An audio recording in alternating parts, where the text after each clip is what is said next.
Hi everyone, so I've been playing a huge amount of Just Cause 4 and it's a lot of fun, and I'm just going to give you a demo of all the different things you can do with a tether, including hitching it up to an oil can, firing it at some doors and blowing it up.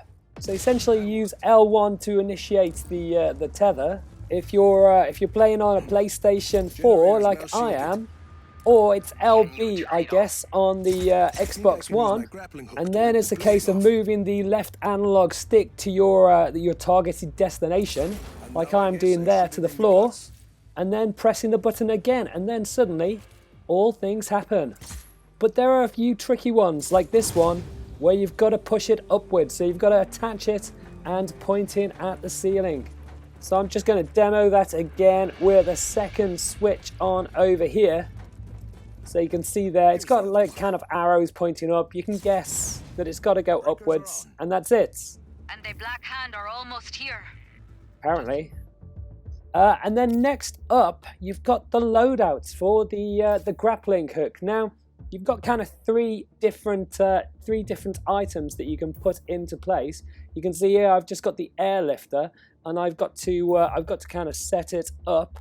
I've got to choose kind of how much weighting I want to give it, whether it's kind of low, medium, or high. And essentially, this creates a little balloon on any item that you fire your grappling hook at, and it will lift it in the air. Now, I'm going to cover a grappling hook and all the things that you can do with a grappling hook in a separate video. But for me, tethering is about how you can kind of like move or destroy objects with the grappling hook. And then for anything that's like travel related, where you move around with the grappling hook, that's kind of like traditional grappling hook stuff. So I'm going to kind of cover that in a separate video. This one is all about moving stuff or destroying it. So essentially this gives you the airlifter. So you've got to put it into place. You've got to choose your loadout. And essentially you can have like a few different loadouts, so you can have different kind of button presses, and whether or not it's a tap or whether it's just automated, you can choose all those things in that loadout screen. So you can see here, I'm actually firing it at the wrong thing. What I need to fire it at is the card just to the right of this. So yeah, have a little think. Are you gonna use that new lifter thing on the wreck? Yeah, I am. So there we go, fired the lifter thing, and it fires into the air, and suddenly my truck can get on through. And it's not just wrecks that you can fire into the air. It is also dudes, so you can also fire in any enemies. Yes, I'm taking a lot of gunfire. However, see you, son. Definitely worth all the gunfire to the head. I love how much damage Rico can take. It is literally incredible. He's like some kind of Terminator creature, taking gunshots to the head and keeps going. Okay, and you can then just fire loads of these to lift large things like this, if it's got like a mounted gun, and that'll free you up to take out all the gits that are surrounding it without the mounted gun shooting you to shreds.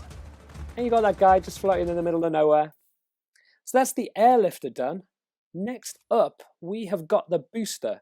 Now this is something, again, kind of like as you get on in the game, you'll unlock new things. And this one comes from Garland, who's like got this whole like she's a producer and she wants you to kind of do a stunt for her. And this is the stunt that you're going to do. So once you've set it up in the loadout, you then want to kind of aim at the things that you want to kind of move. You press L1 in the locations that's highlighted, and then again here, and then to release that you press up on the directional buttons, and that'll fire that into that boat up ahead and blow it up.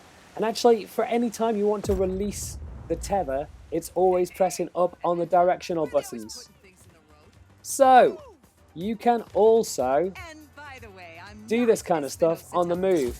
So if you're being kind of chased by a few things, you can take them out of the equation by just hitting them up with a bit of a tether. Just get them out of the way. And then the final ability comes in the secret history of Solis, and it is the Retractor. And this is kind of like where you kind of retract or open big doors, like the one that I've got up ahead. So again, you just kind of got to set this to force of high in this situation, and we've got it in the auto column so that it kind of like automatically happens. But you can kind of have it as a tap function or a hold function if you wanted to kind of like mix up the way you control these kind of things. But for this particular mission, you're meant to put it in as the automatic, and then then you can swing those doors open with a hell of a lot more ease, because the standard grapple just wouldn't have worked. So essentially, you just fire it at the door, this kind of like area here, and then you don't kind of aim upwards. What you're looking to do is aim across to the left-hand side, so it moves in the direction that it's supposed to open. So there we go, the Retractor. You can also use this to kind of move objects. So again, you kind of like just tethering up that giant ball with a face on it, Something happened. and throwing it into that switch. Very Tomb Raider-esque. So now you got the gist that you can essentially move huge objects like this this bridge here.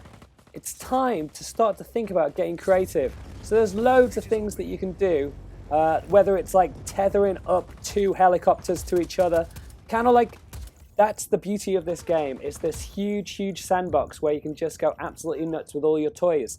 So that's it, guys. Hopefully it helps you out, and if it does, drop us a like below. You can also subscribe to the channel if you haven't already, with the links on the left-hand side, and check out the rest of our series for Just Cause 4 with the links on the right-hand side. Leave any comments below, and I'll catch you next time.